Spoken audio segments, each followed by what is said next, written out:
ఒకరోజు రాజు తన స్నేహితుల పెళ్లికి వెళ్లి తిరిగి వస్తున్నాడు. ఆ చోటు అతనికి కొత్త. అక్కడ అతనికి తెలిసిన వారు ఎవరూ లేరు. అతను తన చెల్లి సుజీతో ఫోన్లో మాట్లాడుతున్నాడు. తన చెల్లి సుజీ ఇలా అంటుంది, అన్నయ్య, నువ్వు వస్తున్నావా? దానికి రాజు ఇలా అంటున్నాడు, నేను బయలుదేరాను. నా కారు దారిలో ట్రబుల్ ఇచ్చింది. దాన్ని మధ్యలోనే వదిలిపెట్టి నేను నడుస్తున్నాను. ఇక్కడ లిఫ్ట్ అడుగుదామన్నా చుట్టుపక్కల ఎవరూ లేరు.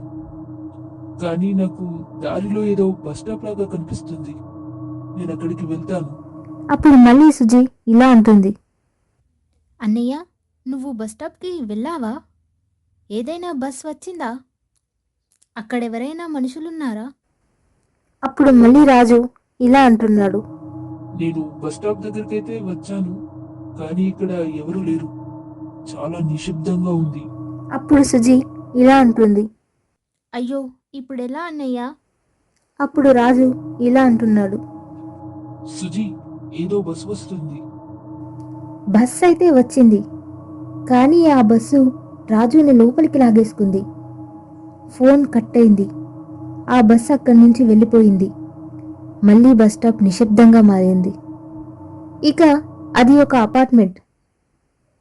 అందులో 4వ ఫ్లాట్లో రాజు వాళ్ళ అమ్మా నాన్న మరియు చెల్లి సుజీ ఉంటున్నారు. సమయం 12:20.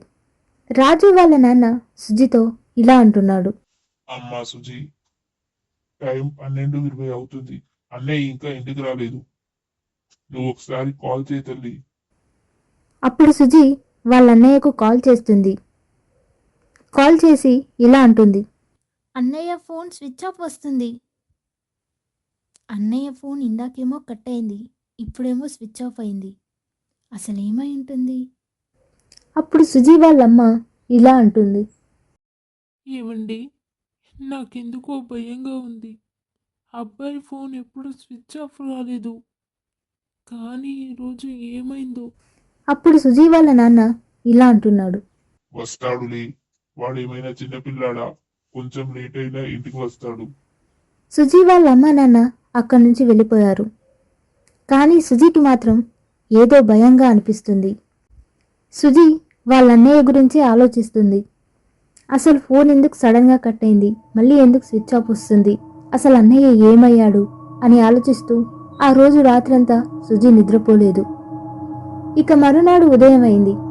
రాజు తిరిగి రాలేదు. సుజీ భయంతో రాజు వాళ్ళ ఫ్రెండ్కి కాల్ చేసింది. సుజీ మహేష్కి కాల్ చేసి ఇలా అంటుంది, మహేష్ అన్నయ్య, మా అన్నయ్య ఇంకా ఇంటికి రాలేదు. మీకేమైనా తెలుసా? అప్పుడు మహేష్ ఇలా అంటాడు, ఏంటి, ఇంకా వాడి ఇంటికి రాలేదా? వాడు నిన్న సాయంత్రం అందరికంటే ముందే అక్కడి నుంచి బయలుదేరాడు కదా, ఇంకా రాకపోవడం ఏంటి? మహేష్ మాటలు విన్న సుజీకి భయం మరింత పెరుగుతుంది. ఏదేమైనా సరే ఎలాగైనా అన్నయ్యను వెతకాలనుకుంటుంది. సుజీ ఆలోచిస్తుంది. ఇదంతా ఆ రోజు ఆ బస్ స్టాప్లోనే ఏదో జరిగిందనుకుంటుంది. ఇక తన కార్ తీసుకొని ఆ ఊరికి వెళ్తుంది. ఫస్ట్ సుజీ ఆ ఊర్లో ఉన్న బస్ స్టేషన్కి వెళ్ళి వాళ్ళ అన్నయ్య ఎక్కాలనుకున్న బస్ టైమింగ్ గురించి, బస్ గురించి వాళ్ళని అడుగుతుంది. ఇక అక్కడ సుజీ విన్న మాటలకు తన కాలి కింద భూమి కంపిస్తుంది. తనలో భయం ఇంకా పెరుగుతుంది. కానీ సుజీకి ఏది నమ్మాలో ఏది నమ్మకూడదో తెలియదు. ఆ బస్ స్టేషన్లో వ్యక్తి ఏమన్నాడంటే అసలు ఆ ఊరికి బస్సులో లేవన్నాడు. ఇక సుజీ ఎలాగైనా వాళ్ళ అన్నయ్యను వెతకాలనుకుంది. ఇవన్నీ నమ్మకూడదనుకుంది.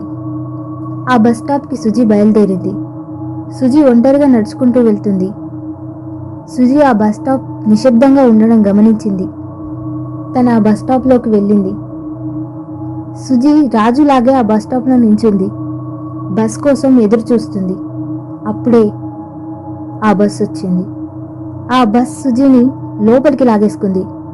ఇక అంతే, తిరిగి బస్ స్టాప్ నిశ్శబ్దమైంది. రాజు మరియు సుజీలు ఏమయ్యారో ఇప్పటి వరకు ఎవరికీ తెలియదు. ఆ బస్ ఏంటో, అది ఎందుకు వస్తుందో, వాళ్ళిద్దరిని ఏం చేసిందో ఇప్పటి వరకు ఎవరు కనుక్కోలేకపోయారు. ఈ కథ మీకు నచ్చినట్టయితే like, share and subscribe the channel. ఈ రోజుకి ఇక సెలవు. Bye bye.